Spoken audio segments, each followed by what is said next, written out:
The winter clothes of the 1990s were built for cold that lingered, not a style statement first, a defense system, heavy, layered, purpose-driven. This comparison starts with fabric because, well, fabric decides survival. Pick up a 1990s winter coat. The weight hits your wrists, dense nylon shell, thick batting, often synthetic fill packed tight. Sometimes wool blends, sometimes down that crackles when squeezed. The sound matters. It tells you how much air is trapped. Air is insulation. Modern winter jackets feel lighter. That lightness feels impressive. Sometimes it performs, sometimes it fails. Ultralight shells crinkle thin. You know, back then, fill was pretty sparse. Warmth really depended more on marketing terms than the actual mass of the insulation. The cold, well, it doesn't care about branding, that's for sure. In the 90s, insulation followed volume. More fill simply meant more heat retention. Coats were bulky because, honestly, bulk worked.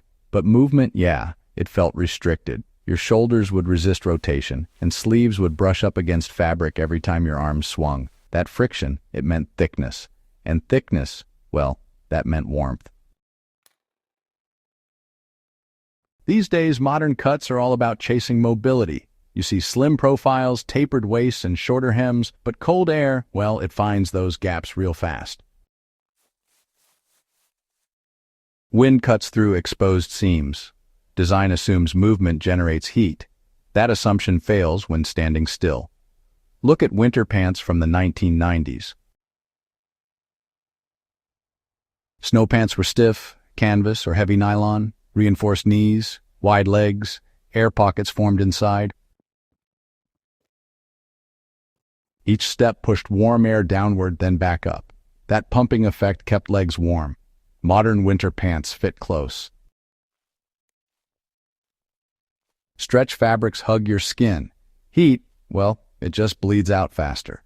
Moisture sits right there against the body, and cold, it follows sweat. The silence of modern fabric, it kinda hides the loss. Old fabric used to rasp when you walked. That sound meant thickness again. Back in the 90s, layering really mattered more. Base layers, they weren't made to be decorative. Thermal underwear was ribbed, thick cotton or wool, real rough texture. It even itched sometimes, but, you know, that itch kept your blood moving. The fabric trapped heat and absorbed moisture slowly. These days, base layers use smooth synthetics. They wick fast, they dry fast, but, you know, they also cool fast when activity stops. The body loses its buffer. In static cold, this becomes dangerous. Sweaters in the 90s carried weight. Wool cable knits, dense acrylic blends. They sagged when wet. Heck, they smelled like smoke and storage. They held warmth even when they were damp. Pulling one over your head, honestly, felt like lifting armor. Modern sweaters, well, they prioritize appearance. Thin merino, fashion knits. They insulate, but just briefly. They really collapse under wind. Hats tell the story clearly. 1990s winter hats covered ears fully. Thick ribbed knit, fleece lining, and sometimes, yeah, fur trim. They pressed against the skull. Hearing dulled. Heat stayed. Modern beanies ride high. Exposed cartilage freezes first. Heat escapes through uncovered skin. Style wins. Physics loses. Gloves from the 90s were clumsy, bulky fingers, leather palms, insulation packed hard, dexterity suffered. Back in the day, warmth really stayed put in those gloves. You'd pull one off and, well, you'd even see steam rise up. Nowadays, gloves are split into all sorts of categories. Some are even touchscreen capable, which is kind of wild when you think about it. These days, you got ultralight liners and all sorts of modular systems, but They're usually sold separately. Thing is, each piece on its own tends to fail a whole lot faster. And when you're out there adjusting all that, your exposure to the cold just goes up.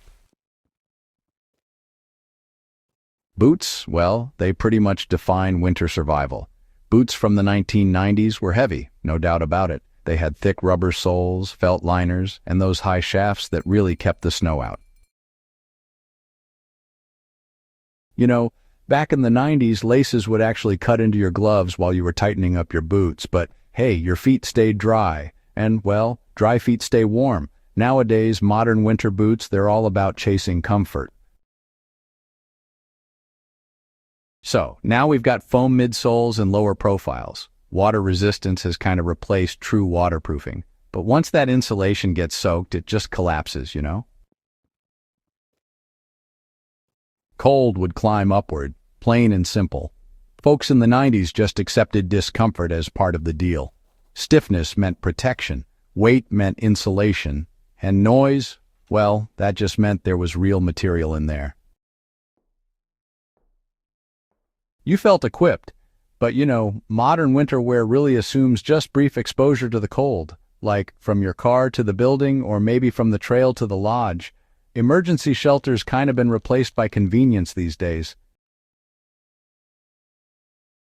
Clothing reflects that assumption too. Just take a look at the closures. Back in the 1990s, coats used heavy zippers, metal teeth, and large pulls, Velcro storm flaps snapped loud. Wind stayed out. That noise pretty much confirmed the ceiling. These days, modern closures have really slimmed down. Micro zippers, minimal flaps, wind probes every weakness. Failure stays silent until fingers numb. Room for layering defined fit. 1990s jackets expected sweaters underneath. Armholes allowed stacking. Hems dropped low. Coverage mattered more than silhouette. Modern jackets assume one layer beneath. Compression reduces trapped air. Warmth drops. So marketing claims really filled the gap, Color choices shifted too. Back in the 90s, folks favored bright blocks of color. Visibility in snow really mattered. Hunters, skiers, and even drivers spotting pedestrians, safety kind of merged with style back then. But now, modern palettes tend to mute visibility. These days, it's all about earth tones and urban neutrals. Blending in looks refined, but, well, it just disappears in storms. Fabric durability used to matter more before, honestly. Abrasion resistance was just part of the package. Thick stitching held everything together, and, well, coats lasted for decades. Repairs weren't just possible, they were expected. Every patch told a story. These days, modern gear cycles a whole lot faster. Light fabrics tear easier, and honestly, repairs usually cost more than just buying a new one. That means waste keeps piling up, and reliability, well, it drops off. Moisture management, yeah, that's changed the way folks think. Back in the 90s, blocking water came first. Breathability was kind of an afterthought. You'd stay dry from the snow, but your sweat, it would freeze later on. Modern gear, it vents moisture pretty aggressively, but in wet cold this can really backfire. Evaporation just pulls heat away real fast, and, well, the chill arrives suddenly. Back in the 90s, every piece of gear pretty much assumed the worst-case cold.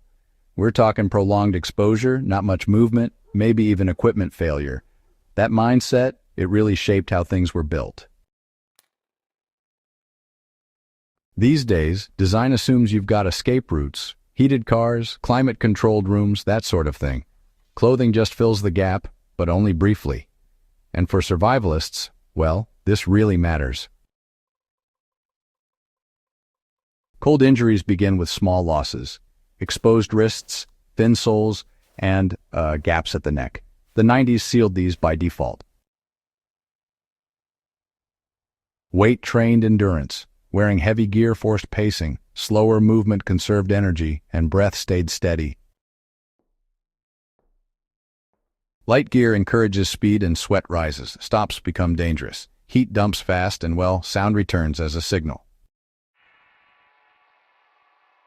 Heavy fabric speaks. You hear friction. You sense insulation. Silence hides fragility. The lesson is not nostalgia. It is design logic. Cold demands mass, air trapping, coverage, redundancy. Modern technology can match this, only when used correctly. Layer thick. Choose coverage over cut. Accept weight. So, to really test your clothing in still cold, you just stand outside and do nothing. Just stand there and feel where the heat starts slipping away. Notice those losses and then, well, make your adjustments. You want to build a winter system, not just an outfit. Every single layer you pick ought to earn its place. Think about noise, bulk, and stiffness. Each one matters. These things, well, they signal function. If you want winter clothes that actually work, study the 90s. Not for looks, but for how they were put together. For priorities, for survival logic, apply that logic now. Choose warmth over trend, coverage over profile. Mass over marketing. Subscribe for more deep dives like this. Share this with someone who trusts modern gear too much. Cold teaches fast. Prepare before it does.